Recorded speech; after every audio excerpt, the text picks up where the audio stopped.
So this series of StarCraft 2, I could not resist to cast. I am not quite sure what happened. It was from a minor tournament of StarCraft, the Basilisk Big Bouts or something like that, set up by one of the new StarCraft 2 teams, actually, Team Basilisk.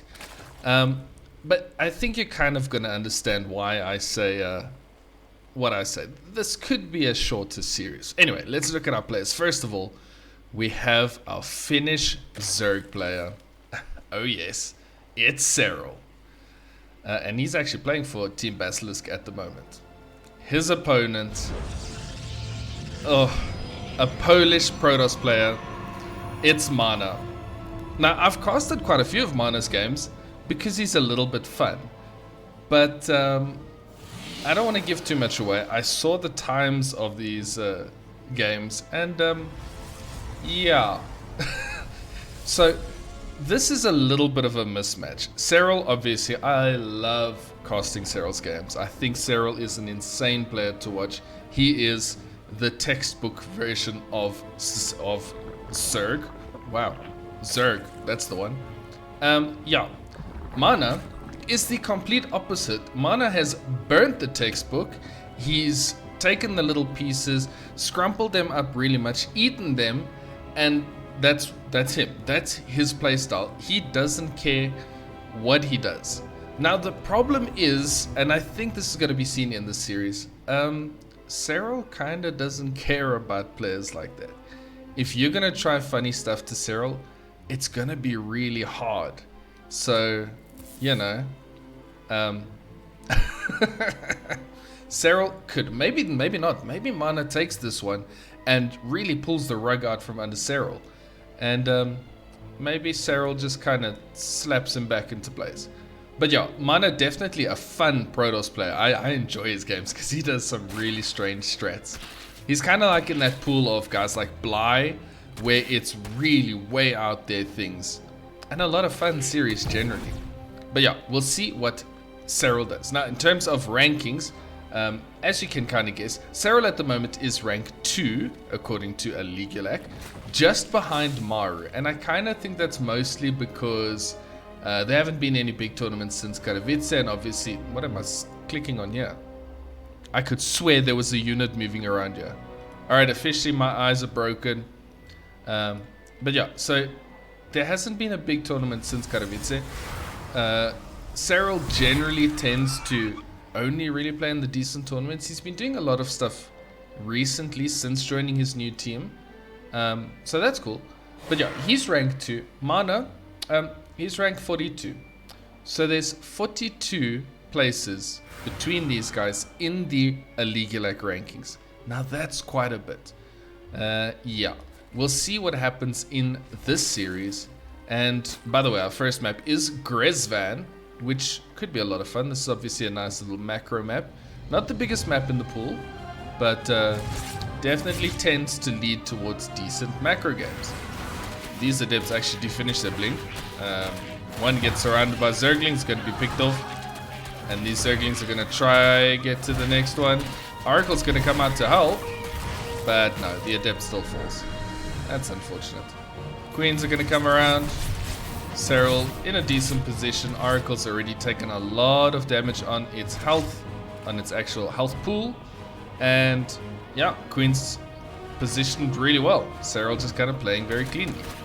Zergling's going to put some pressure, and now with those adepts not here, now it's going to take the second Oracle to deal with base defense. So the start from Mana was actually not way out. I'm quite surprised. It's just a normal, you know, Oracle, Stargate Oracle opener. Serral's going for a nice quick Baneling Nest. Is he going to Baneling Bust? Please tell me he is, because I feel like that's very early for a Baneling Nest. Maybe I'm wrong. Maybe he's just kind of aware of any adept kind of plays. First adept already taking a lot of health. I doubt the shades will finish. Here comes the oracles. First one goes down. Those queens in a good position. Serral very, very much aware of everything that's going on. Mana's macro has been pretty decent so far. The third base is almost up. He's sitting on a very healthy work account. A couple of Zerglings going to come in here, but I doubt they're going to do much. Yeah, with the oracles, the stalkers, and the shield battery, Serral can't punish this immediately. Forge is finished before the twilight, and we see Blink. That's a lot of Zerglings. That's a lot of Banelings. The Queen's also walking. Serral doing a cheeky little Queen walk. He's just like, nope, I don't want this game to continue any longer. Queens, get over here. Now, without creep, they can't transfuse, but I mean, it's only Zerglings and Banelings, so I doubt they really care too much about transfusing. Baneling's just gonna go crashing. Serral making a hatchery to put a creep tumor. Very, very cool. Oracles. Oh, gonna actually get rid of the creep tumor. Okay, that's actually a good play there from Mana. Sorry, I'm having a fat giggle, because that is not something we see very often. This drone is still here. What is this build? Serral, I love it. This is a cheeky little play from Serral. Drone goes back home. A lot of damage has been dealt here. Baneling's gonna bust through the Adept. Third base is being dealt with by the Queens and these Zerglings that are here. The Oracles are running low on energy. They can't really do too much about this. Third base is gonna go down. GG. Serral takes game number 1. I love that. I honestly think that's a really good idea in Zerg versus Protoss. Alright, Zerg players, pay attention. Anyway, let's move on to the next game. Alright, so we're already at match point. That first game was what, 6.5 minutes or so? And yeah, 1-0 up for Serral. I love what he did there though. Walking the Queens across. I mean, it didn't quite work, but it was still really clever. Using the drone to plant down the hatchery, cancel it, and then immediately place a creep tumor. Now the thing is, I don't think that's as easy to execute as it looks, because you got to be really quick after the hatchery, because when you get rid of the hatchery, there's a very short time where there's a small amount of creep in the middle that you can, place structures on. So in the past, Zerg players have used this to make a hatchery, cancel it, and then Evo chamber to like block natural expansions or things like that. But I've never seen it used like that before, where you plant the hatchery, cancel it, and then make a creep tumor. So in terms of the hotkeys, you're gonna have to be very, very quick with your drone cancelling and then switching to the Queens, etc. That was so fun. I really like that. That's absolutely got me all riled up. You see, and here we go, Serral not just playing an absolutely standard build, but doing something a little bit different. Yeah, very fun. So this series already not what I expecting, because I was expecting Mana to be doing a little bit of cheesy strategies or things like that, but no, it's Serral instead. In game number 2 as well, he's looking like he's doing a normal build. Not that Mana can't do a normal build. I mean, he's been around the game for a very long time. He's played a lot. He's been very strong. I don't think he's in his best form at the moment. He kind of looks like someone that's just trying to have some fun while playing, and I know he's been streaming a lot and stuff like that, so he's definitely a fun Protoss player. But yeah, Zealot first. Okay, Twilight is on the way. Is he gonna immediately send the Zealot across for some aggression? Probe's still here. Ooh, he's gonna put down a pylon. Is he? Maybe he's just hiding it there. That's an early Roach Warrior now. Serral really being very cheesy. Alright, this probe is eventually found by the Zerglings. Third base is... Ooh, the drone got the kill. That is a very, very monster drone. Did he actually cancel? No, he got the Zealot. I just wanted to wall off quickly. Okay, I expected something different there. Stargate once again. Stargate is nice, but this Roach Warrior, it's almost done. Serral's going to send a lot of roaches across the map immediately.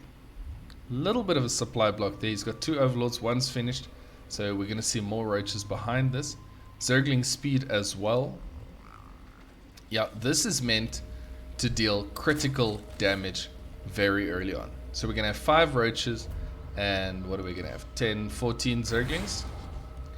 The Adept is going to come through. It might spot the units as they are walking. Ooh, no, actually, they're not. They're going to pass each other. There are going to be Queens at home to defend, but yeah, Serral is taking the long way around. And nothing gets spotted. So in terms of what Mana is seeing, I don't think he's going to know that this is coming. He's not making any more units.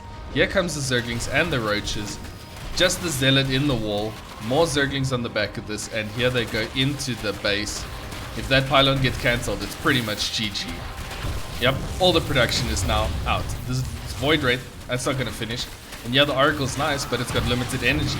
Zerglings working on the probes in the mineral line. The Roaches are also working up. There's no more units. There's absolutely nothing. GG. Serral takes a quick 2-0. I know this was a short video, but I couldn't resist casting this one. And wow, Serral being so cheesy and aggressive. I love to see it. Anyway, I hope you enjoyed this one. Nice little quick series. I'll do some longer videos again in the coming week. In the coming week, not weep. But yeah, thank you so much for watching. I hope you appreciate it, or I hope you enjoyed it. I appreciate it. There we go. And I will see you in the next one.